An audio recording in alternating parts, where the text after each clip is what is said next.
Okay, we'll get going, and we'll just sort of people who join a little bit later can sort of play along once we get into the build. But first of all, thank you to everyone joining today. We've got, if I'm looking through the attendee list, a lot of people names that I recognize, which is really nice to see, and some new names as well, which is really good, from all over the place. So that's really good to see. It's great to be speaking to you all and talking to you about everyone's favorite document.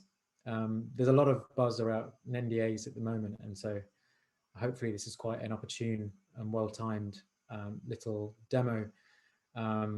So yeah, as you've seen in the title, this session is about NDAs, but at the same time, it's not really about NDAs.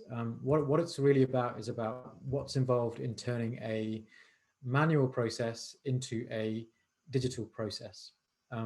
How do you get from the current way of doing things? So, imagine you get asked for an NDA, you call up the person in the business, you draft something, you send it over, you get it back, you mark it up, you get on the phone with the counterparty, you have an argument with them, then you knock on the signatory's door and you get the thing signed and you file it away in some cabinet. How do you get from that to a digital, fully digital workflow where you are clicking a few buttons?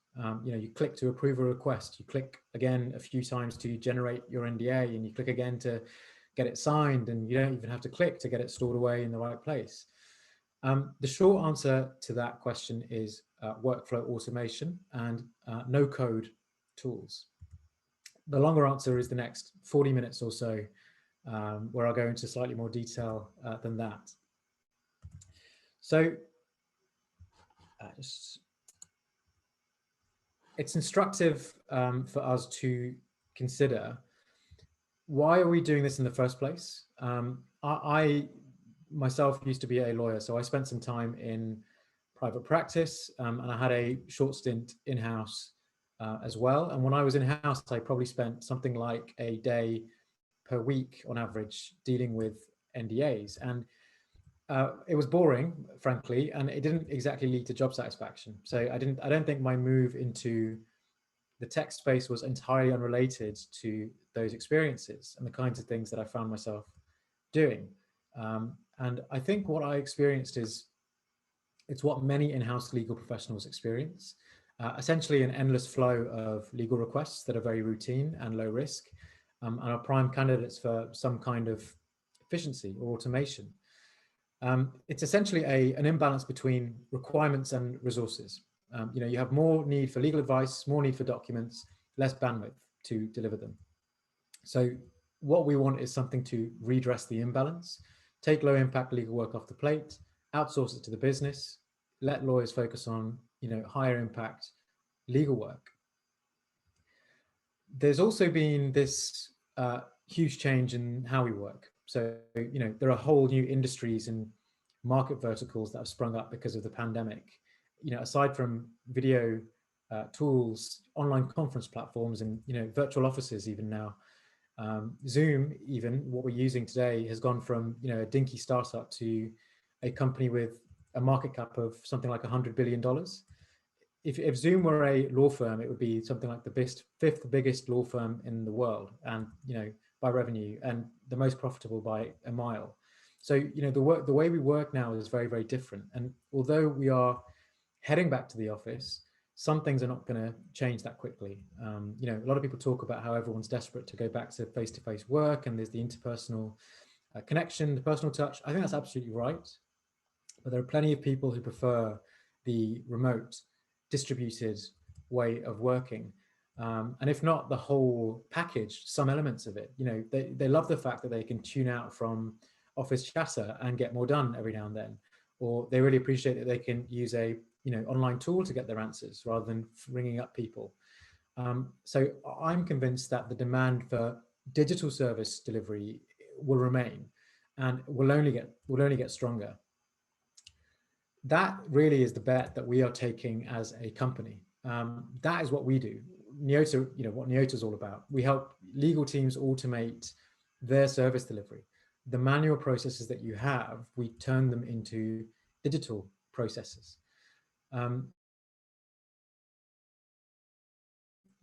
legal used to be a very analog service. It had to be an analog service because only a trained expert could know the law and know your circumstances and give you kind of tailored advice. But we are moving along this journey from analog to digital because technology is now capable of taking on and doing a higher level, a lot of work, a lot of routine legal work, and in some cases even quite complex legal work. And I think that progress is a really good thing for legal professionals, not just because of the cost pressure from the business and the people, the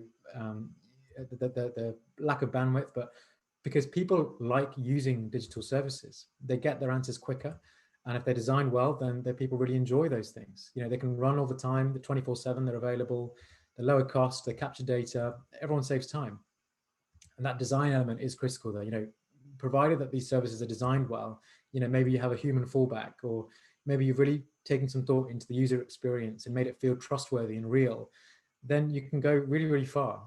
So design is a critical part of that puzzle. There's one more concept to discuss before we start the sort of build, which is this idea of code and no code. So when we use the words, digital, automation, data, we're talking in the end about software, and software runs on this, mystical language that no lawyer has any business knowing, called code. And without, being too patronizing, code is the basic building block of software, and it takes, rather a long time to get very good at writing it.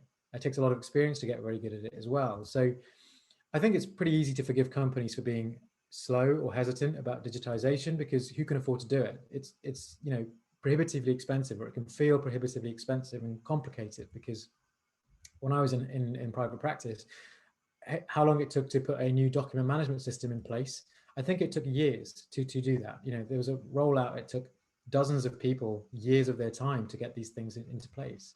It can mean it can mean hiring and managing huge teams of programmers and IT professionals, and taking years to deliver, and low engagement with the business, and people can't engage with the technical detail of it. It's a really difficult thing to deliver these projects, whether it's in the law firm context or in the in-house context. But it does miss the point, because for lawyers, it's not the code that's important, it's the product, it's the tool that you get at the end of all of the code. And Neota is sort of at the forefront of a new breed of tools that allow you to create software without coding. It is a bit of a misnomer. There is still code there. It still exists. It's just hidden behind visual design tools, boxes and arrows and colors and that kind of thing, so that me or you could build a piece of software in a few hours or a few days instead of 4 years. It's a really big paradigm shift that is filtering into the business world, and it is a big one for business to take on board. From having a team of programmers building digital tools to building them yourself in a fraction of the time, fraction of the money, and that's that transition from software development to no code development. So yeah, I think it means your time can if your time is being demanded from other parts of the business, then rather than you putting together just to one side all the other stuff that you have to do in this growing pile, you can build yourself a legal intake portal, or when you need to determine which outside counsel to use, and look back and understand how you're apportioning work to outside counsel, you can put together a recommendation tool. Or when you're sick of NDAs, you can do an NDA workflow like we're going to do. Just as a side note, there is this slightly amusing debate going on about whether lawyers should learn to code, and for me, it's pretty straightforward. If you're a lawyer who intends to continue to be a lawyer, you should not be learning to code. Not because it wouldn't give you something useful to do, and it wouldn't give, it would be a useful insight into technology, but because there are just far more useful things that they could be doing with their time. And I think if you give people the tools to create software without learning an entirely new language, then it's clearly a better use of our talents as legal professionals. So yeah, so that's the scene setting. You're really busy, the world has gone mad, coding is really hard, and it's in that context where no-code platforms become incredibly useful. So let's imagine, a fairly ordinary scenario. You're plugging away on this big, acquisition the company's undertaking. A lot of diligence, a lot of documents, some pretty interesting elements, definitely taking a lot of your time. And into your inbox shoots an email from the sales team, and they're speaking to somebody, a technology provider, and they really want to find out more. And they're saying, can you put together an NDA for me? So you put your pen down, you either pick up the phone and give them a call, or you send them an email or something to find out, what the purpose of the NDA is, and, find out the company name and collect all those bits of information you need. But then you remember that you have this tool called Neota, and someone told you could build an NDA generator in Neota, and you just love it if you could have a page where that salesperson could request their NDA, be delivered an automated template that suits their needs. Maybe it goes even further. Maybe they can sign the NDA right there, and you can store it in a SharePoint location. But then you come back to reality and you pick up the phone and you crack on with your the way that it's done. But we are going to imagine that, following that NDA that you just did, you really do commit to automating that process and fixing the way it's done going forward. And that's why we're going to, that's what we're going to build in the next half an hour or so. So an end-to-end NDA solution, it means less emails in your inbox, less drafting, it's tedious, and more time to focus on the good stuff. So on the screen now is a fairly simple sort of workflow, example workflow. An NDA is requested by the business. An email goes to the junior counsel with a link to that request. They can look at it and generate a template NDA. That junior counsel can then click a button and send it to a more senior member of the team for review. And if the senior team member is happy, they can send the NDA, finalize the NDA and send it out for signature to the signatories. So they have that kind of control over whether it goes out or not. If they're not happy with it, maybe they send it back for edits. If it's approved and the senior counsel is happy, it goes to the counterparty for a signature, DocuSign, and then it goes through to the other signatory on our side for signature, and the fully signed document is then saved up to a SharePoint location. And that's the whole process. So let's, with that context, let's jump over to the tools. So what you're looking at right now is called the Miosa Workbench, and it's essentially mission control for all of your digital tools. Your NDA tool that you've built, or your litigation tracker, or your AML advisor, whatever you might have. They all live in this environment, and these cards are just a few different demo use cases that I've knocked together in the past for showing functionalities or quick proof of concepts.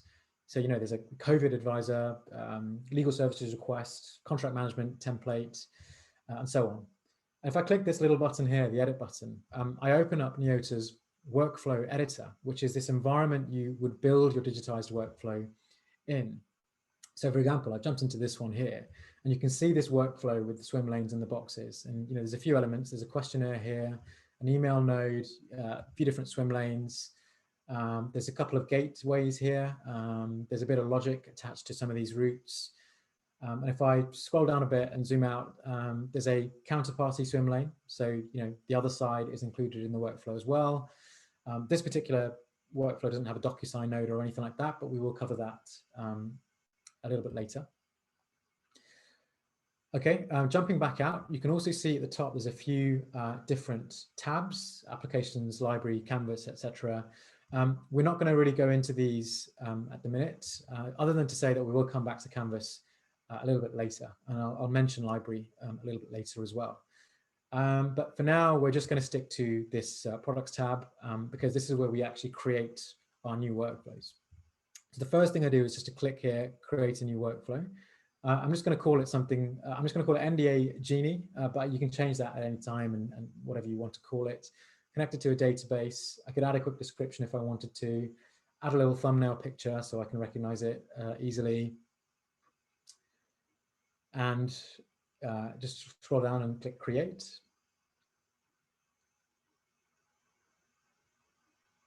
And there is my workflow, my new workflow card. So here is my workflow environment. There's a few new elements here straight off the bat. You can see the swim lane in the center with this little small round start node, which is obviously where we would start the process.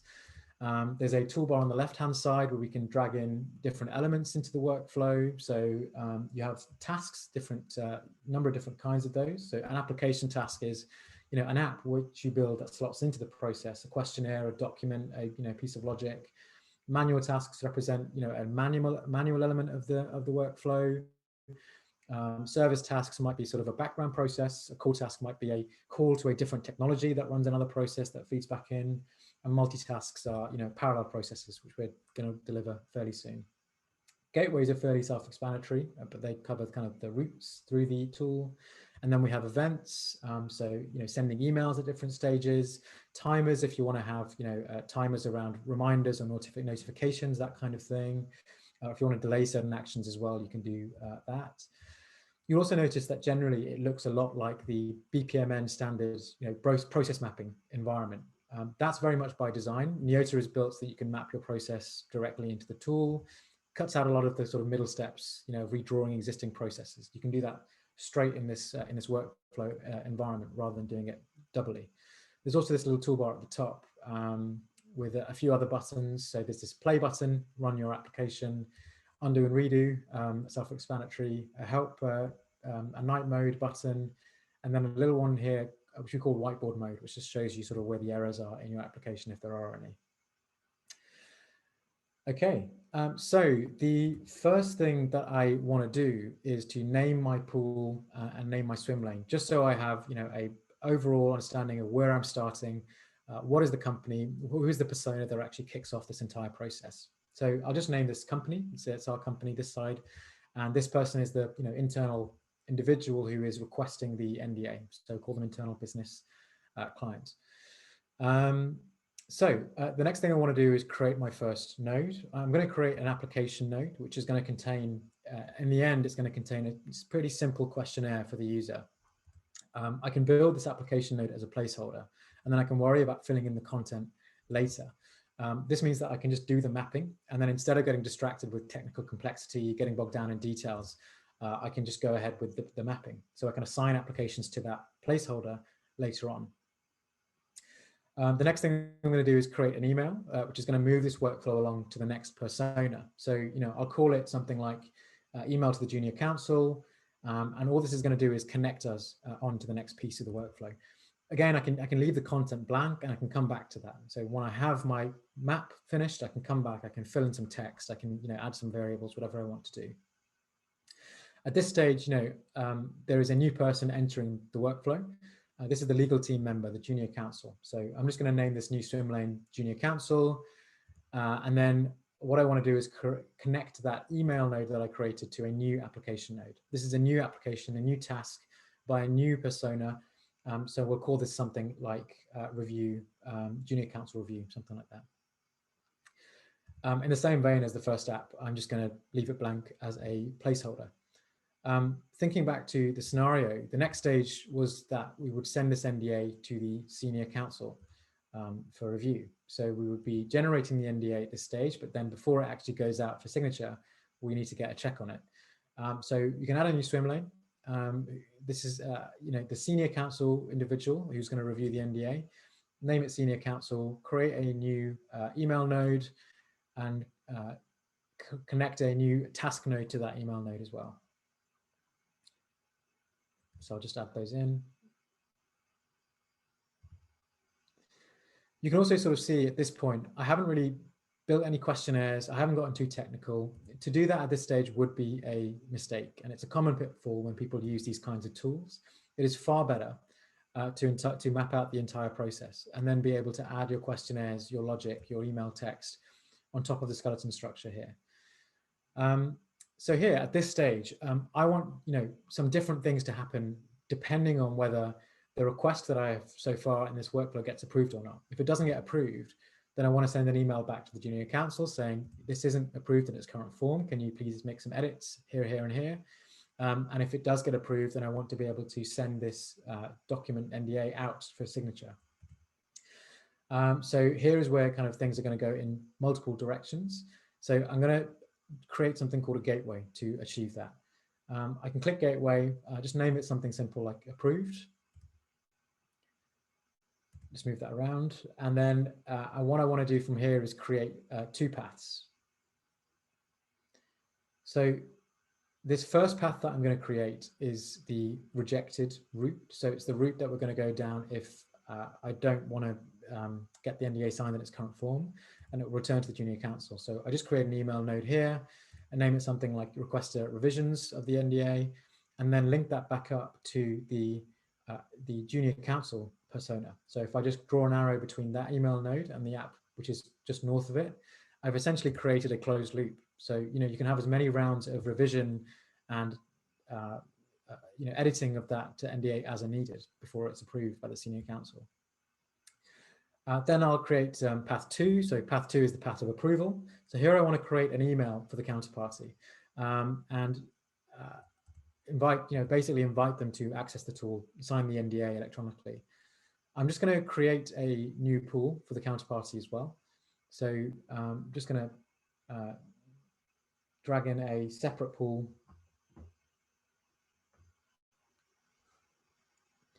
And this is a separate pool because it's not part of our organization. It's an external organization. So the logic will change sort of relatedly. Add a quick name for the pool and the swim lane as well. I'll just name the swim lane signatory, external client signatory, and then just stick a placeholder app in there as well, which I can come back to clean up later on. And I'll also clean up these routes slightly, just so they're a bit clearer than 1 and 2. I'll just sort of name them yes and no.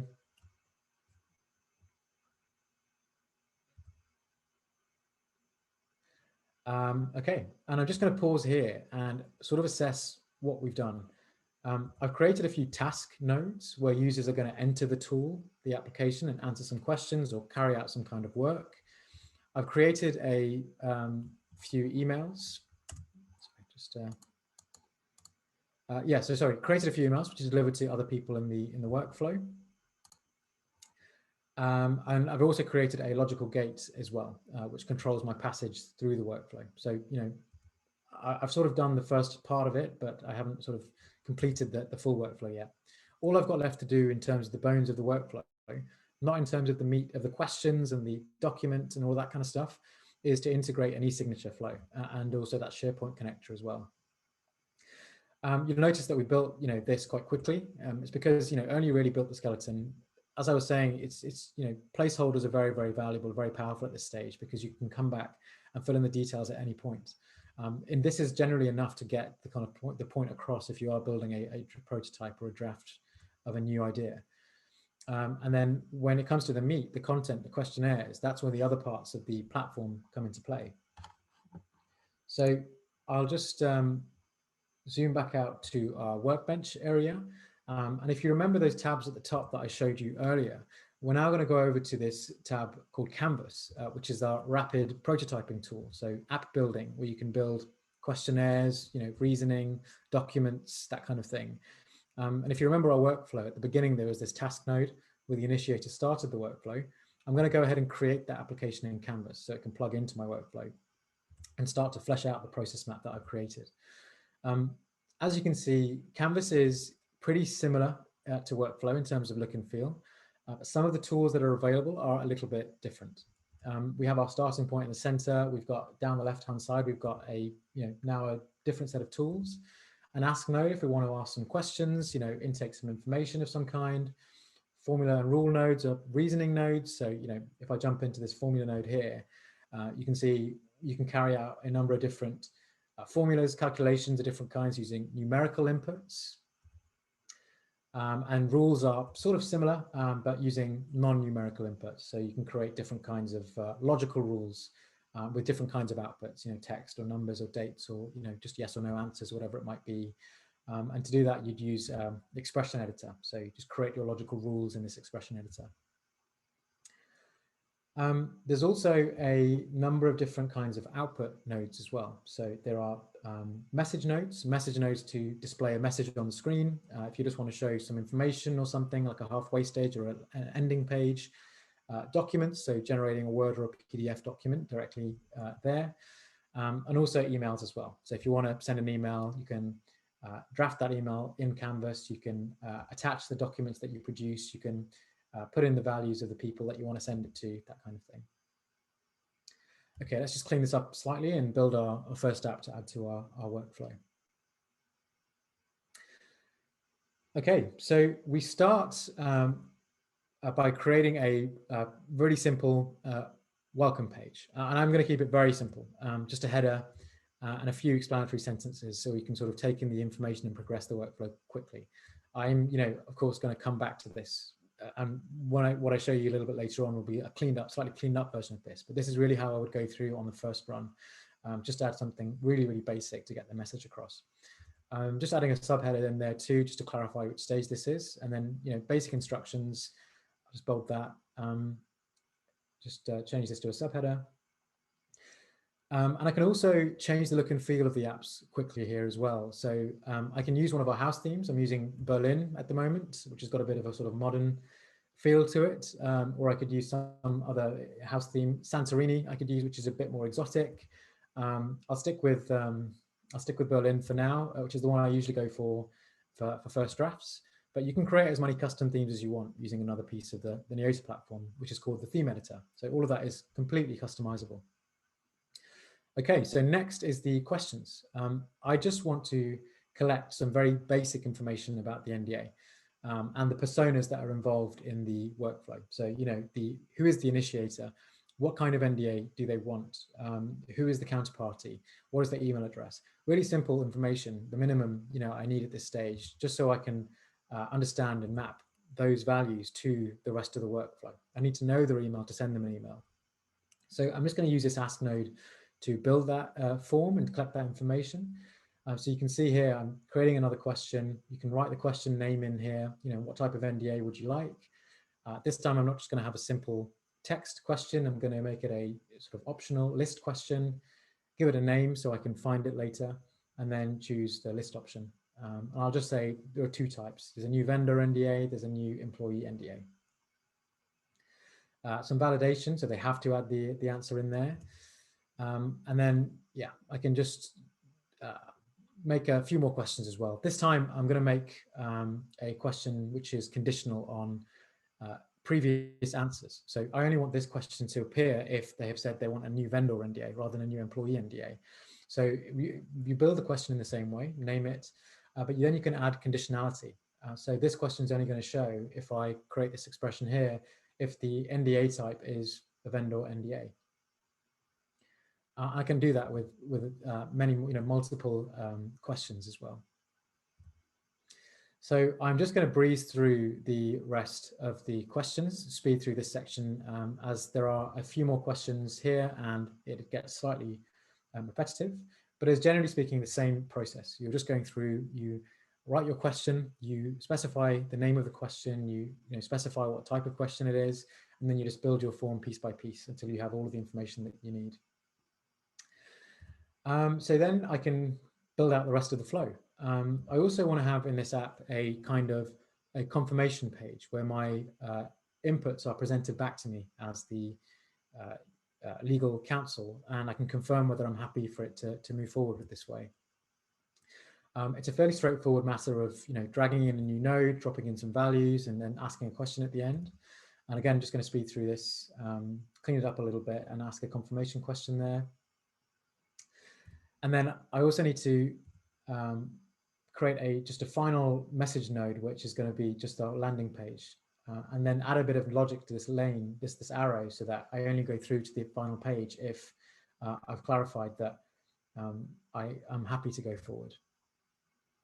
So, in this sort of way, you can build a workflow to map out the entire process of using Canvas to build the questions, the logic, the documents. You can flesh out all of the elements of a workflow in Canvas, and you can build each of these pieces separately and then assign them to the workflow so they can all put together into one place. So yeah, just going to finish up with this end page.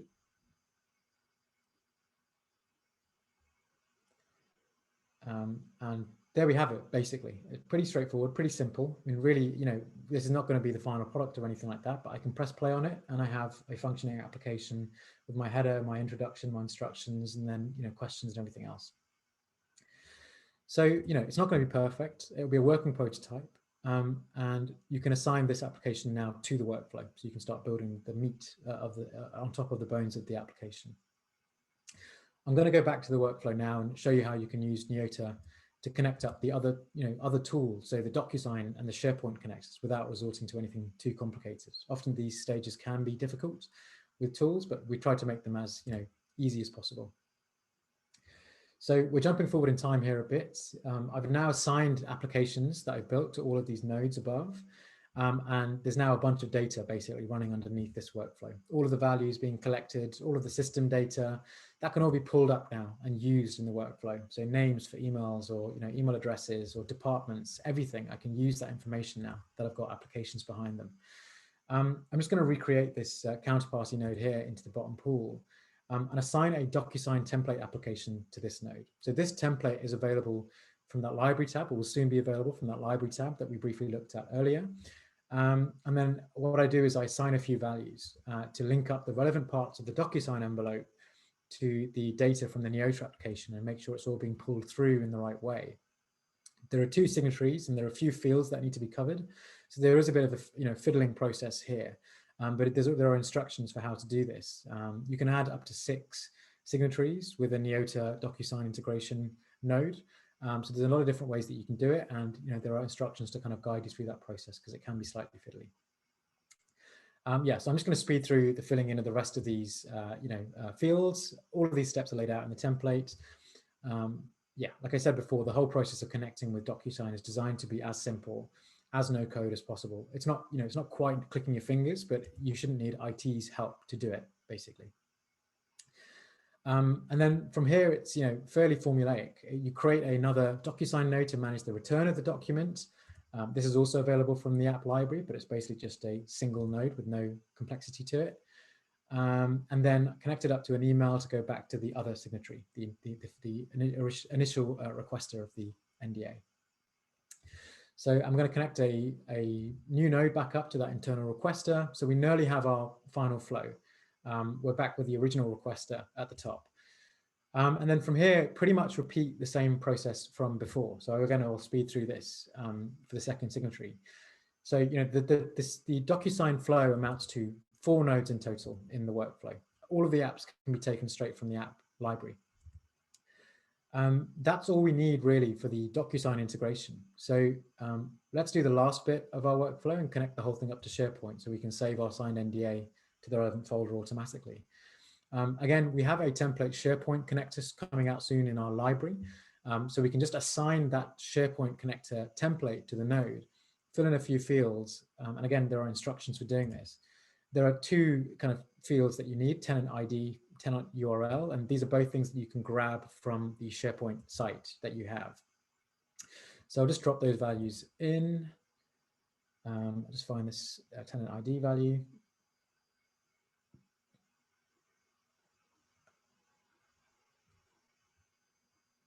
And then once I have those, I can just connect that SharePoint node up to the final email and close off the workflow.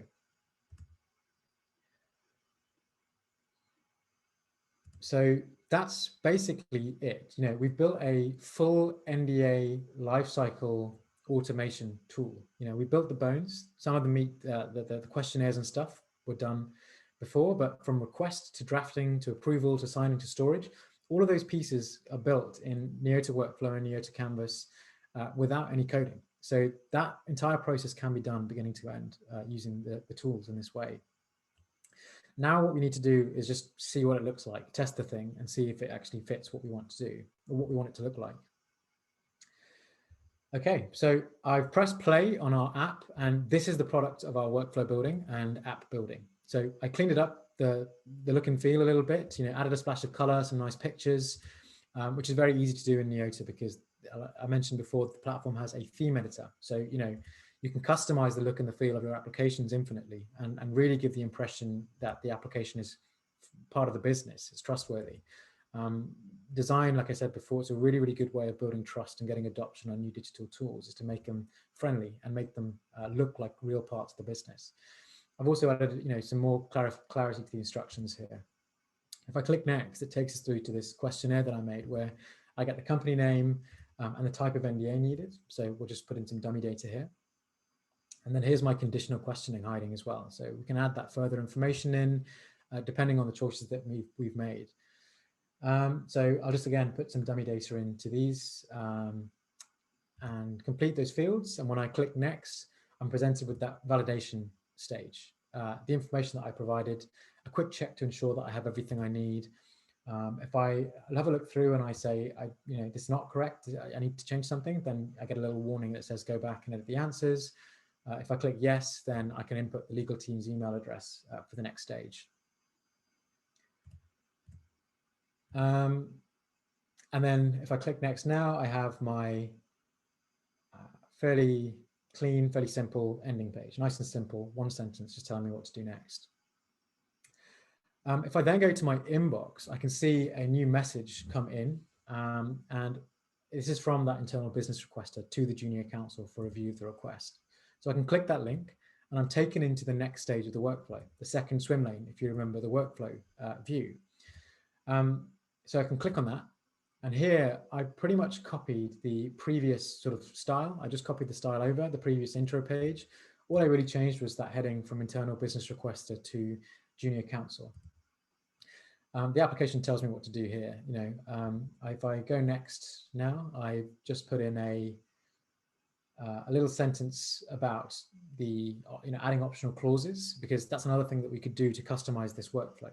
So I built this pretty simple clause selector to add some particular elements to the document based on the request. Let's just say we want to clarify the jurisdiction here. It's a US NDA for the US business, so we're going to select our choice of state. Let's say Delaware. And as simple as that, we have our new template NDA. If I click next, in a preview pane, so you can review what you've produced. It's customized with the names of the parties. You can see there it says Acme Limited. It says Widgets R Us Limited, the counterparty. It says the agreement should be mutual in section 2. If I scroll down to the bottom, it says that we are in the jurisdiction of Delaware. Yeah, so we can then sort of review the template if we want to. If we want to go back and make changes, then we can do that. Or we can just click yes, say this NDA is ready for signature, and send it on to the senior counsel. So yeah, I'll just click next here. And again, a really simple ending page. A new email comes into the inbox.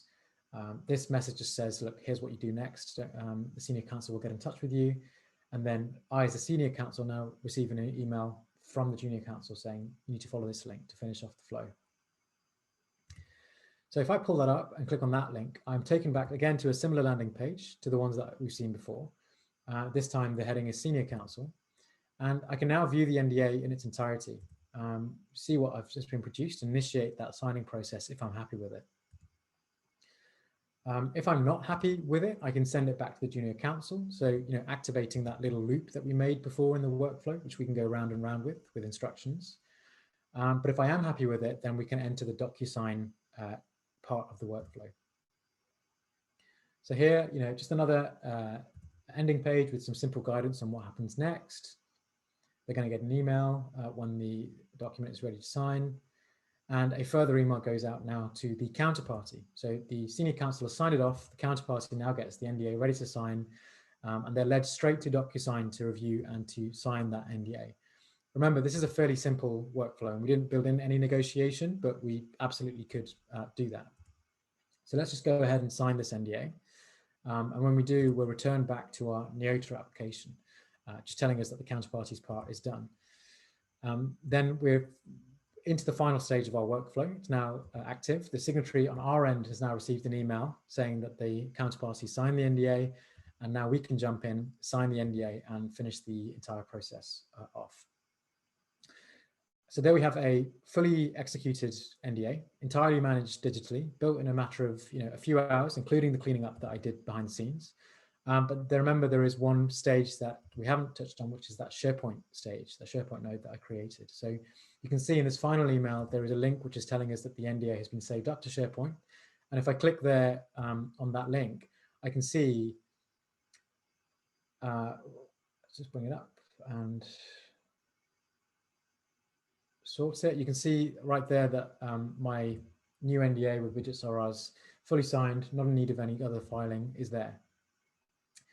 So that's our basic runtime experience, from workflow building to app building to the real thing, to running the application. There's one last thing to mention here, which really ties all of the pieces together, the workflow, the building, the runtime.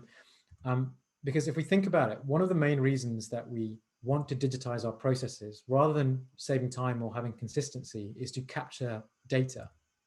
So you can understand the processes better, what they look like, investigate them, improve them, where are the sticky parts in the process, and use that knowledge to improve them. So that becomes very easy in Neota thanks to something called Neota Data Manager. In effect, every time you run an application in Neota, all of the answers and all of that metadata, when it was run, who ran it, for how long did it take them, all of that data is captured and immediately organized in a table. So you can see at a glance, how many NDAs are outstanding. So here there's a column called session state. It's telling me the run we just did has ended. But if I go below, you can see there are other ones in progress. This one's with junior counsel. This one's at the internal request stage. This one's waiting for a DocuSign and so on. So you can monitor all of your workflows. And if I jump into the session I just completed, I can see there's a full audit history as well. I have visibility of every stage of when each stage of this was completed. How long did each stage take? What were the areas that took a long time? Are we waiting for signature from the counterparty, or we're waiting for sign off from the council? And you can use that to kind of inform your processes. Essentially use it as the basis of NDA 2.0, make the business run more efficiently. You can also create visualizations. So if you want to measure your throughput of NDAs, for example, you can report on those very easily. It's a really useful, but not really talked about aspect of automation, which data automation. Having data ready and usable, and being able to visualize it easily. Neota is designed to do that, and it's definitely an underrated element of these kinds of tools. So we have built an entire NDA lifecycle application, beginning to end, including integrations, including e-signatures, including SharePoint connection, in a tiny fraction of the time that it might have taken using traditional software development. But the best thing about Neota and about platform solutions generally is that you have a very high ceiling when it comes to what else you can build. So how you can extend the functionality of what you have produced. Point solutions don't afford the same luxury. You're playing with a finished product. So something that can't be extended or molded to fit your organization better. But a platform is extendable and flexible. For instance, we have the bones of a nice little NDA tool here, but what if you wanted to incorporate a way of seeing whether you'd already signed an NDA with somebody? A number of customers have done that. So added a duplicate checker. So you can check your database of NDAs, see if there's a duplication and purpose or party, and avoid doing that and just bring forward the old NDA that's still active. Or what if you want to add a level of negotiation so the counterparty can sort of offer comments and craft the document as well? Then you can take advantage of, Neota's got an open negotiation capability as well. So that rather than sharing a ready to sign document, you're sharing a markup instead. Or, I did a little bit of this, but if you want to add some more intelligence to the workflow, recommending the right clauses at the right time, then you could take advantage of another, template, the clause library, where you can build your own playbooks. You can offer assisted drafting by building your playbook into the application and make the whole drafting process a lot easier. The point is that there are many possibilities, many different ways to extend the power of your tools. It depends on the processes that you have, how you work internally. But it is something that we have a lot of insight on. We've seen organizations and how they grow their solutions. So we're pretty well placed to advise on that journey towards fully digital service delivery. That brings us to the end of this little webinar. So I hope that gave you some insight into what it takes in real terms to automate an NDA process in Neota. What do you do with your hands and with your mouse to do that? And I especially hope that you leave with the impression that it is a lot easier than you might have thought. We're really about helping companies transition to a more sustainable, longer term platform approach to innovation. We don't want you piling up loads of technologies on top of each other and then trying to work out afterwards how to make sense of it all. What we want is to help you glue pieces together, make technology work, what you already have, connect the tools, connect the people through workflow automation, help you deliver your advice, your documents better, for your clients, whether that be the business or for external customers. Thanks for listening. So I'm going to pause there, and I'm going to open up to some questions if there are any. But otherwise, I will just say good afternoon to you guys. But I think we have a couple of questions here.